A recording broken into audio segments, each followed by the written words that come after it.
श्रावस्ती से कांग्रेस ने महिला प्रत्याशी को मैदान में उतारा है। ज्योति वर्मा पर कांग्रेस ने भरोसा जताया है। ज्योति वर्मा का श्रावस्ती के लिए क्या प्लान है, सुनिए। सभी पार्टियां अपने अपने प्रत्याशी को मैदान में उतार दिए हैं और वहीं कांग्रेस पार्टी जहां 40% महिलाओं को आरक्षण दिए है और महिलाओं को सीट भी दी है, जिस श्रावस्ती जनपद की विधानसभा में महिला प्रत्याशी को पहली बार टिकट मिला है। आइए हम उनसे बात करेंगे क्या मुद्दे रहेंगे। उनको पहली बार राजनीति में सम्मिलित हुई हैं और उनसे जानेंगे क्या समीकरण 22 के चुनाव को लेकर होगा। 22 के चुनाव में आपको पहली बार टिकट मिला है और पहली बार विधानसभा चुनाव लड़ रही हैं, क्या समीकरण रहेंगे? देखिए, वर्तमान राजनीति में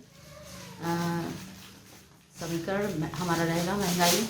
देखिए, मुद्दे जो हमारे हैं वो महंगाई, बेरोजगारी, युवाओं की हिस्सेदारी और भागीदारी राजनीति में भी, और एजुकेशन लेवल जो हमारा बिल्कुल डल हो रहा है और उसकी तरफ हमारी विशेष ध्यान होगा। और प्रियंका दीदी ने कहा है कि 40% महिलाओं को आरक्षण दिया जाएगा। ये बात कह के उन्होंने साबित की है, ये साबित किया है कि विश्व ने जो अभी तक नहीं किया था वो भारत देश में उन्होंने किया है। और महिला वर्ग को इतना बड़ा कदम शायद ही किसी राजनीतिक पार्टी ने इतना बड़ा रिस्क लिया हो अपने लिए। ये रिस्क लिया है। मुझे जिम्मेदारी दी गई है विधानसभा 290 की, और मुद्दे हमारे कांग्रेस पार्टी के जो मुद्दे हैं सेम वही मुद्दे रहेंगे। महिलाओं की सुरक्षा, विशेष रूप से एजुकेशन की अच्छी व्यवस्था, देश का विकास। और अभी कल ही की बात है कि बजट आया है, वर्तमान सरकार के द्वारा पेश किया गया है। तो मुझे नहीं लगता कि इसमें किसानों के लिए, युवाओं के लिए, बेरोजगारों के लिए कोई भी चीज़ शामिल है। कोई भी उनके हित की बात नहीं है। माननीय वित्त मंत्री जी का बयान था, मैंने खुद सुना संभवतः, कि अभी मैंने कोई टैक्स नहीं बढ़ाया है, क्योंकि प्रधानमंत्री जी की तरफ से स्पेशल रिक्वेस्ट थी कि पैंडेमिक के टाइम में कोई भी हम इंक्रीमेंट नहीं कर रहे हैं।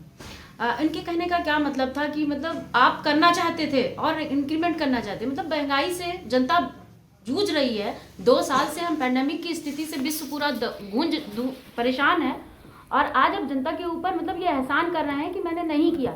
आप महिला है, अगर श्रावस्ती जनपद के अगर विधानसभा के क्षेत्र के लोग अगर आपको विधानसभा चुनाव में अगर पूर्ण बहुमत से विधायक बनाते हैं तो महिलाओं और युवाओं के लिए आप क्या करेंगे अगर विधायक बनती हैं?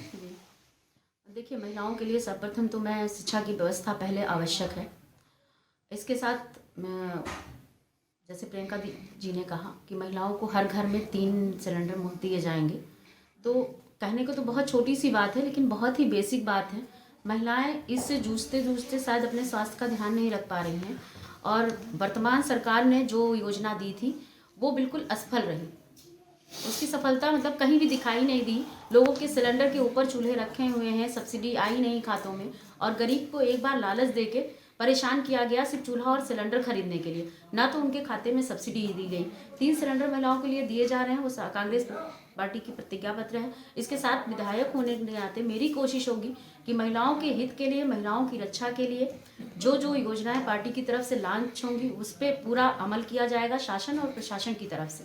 साथ ही मैं व्यक्तिगत रूप से 290 विधानसभा में महिला कन्या विद्यालय, आवासीय विद्यालय, उनके रहने की व्यवस्था, उनके स्वास्थ्य की व्यवस्था, महिलाओं की जो स्पेशल प्रॉब्लम, मेडिकल प्रॉब्लम होती है उनके लिए अलग से कोई सुविधा कराने की पूरी कोशिश होगी। बेरोजगारी की बात है तो मेरी कोशिश यही होगी ज़्यादा से ज़्यादा ऐसी कोई योजना ज़रूर लॉन्च की जाए राष्ट्रीय पार्टी की तरफ से, कि जिससे हम यहाँ के युवाओं को रोजगार मुहैया करा पाएँ और उनके जीवन स्तर में वृद्धि करवा सकें। अगर आप विधायक बनती हैं तो सबसे पहले कौन सा कदम आप उठाएंगी महिलाओं के लिए? सबसे पहला मुद्दा होगा महिलाओं की सुरक्षा। तो हमारे साथ श्रावस्ती विधानसभा के कांग्रेस पार्टी के ज्योति वर्मा जी थी, जो महिला प्रत्याशी हैं, जो पहली बार विधानसभा चुनाव में उतरी है। और श्रावस्ती जनपद में उनसे हम खास बातचीत किए हैं। उन्होंने बताया कि महिलाओं के लिए अगर हम विधायक बनते हैं तो ठोस कदम उठाए जाएंगे। C10 श्रावस्ती दुर्गेश शुक्ला।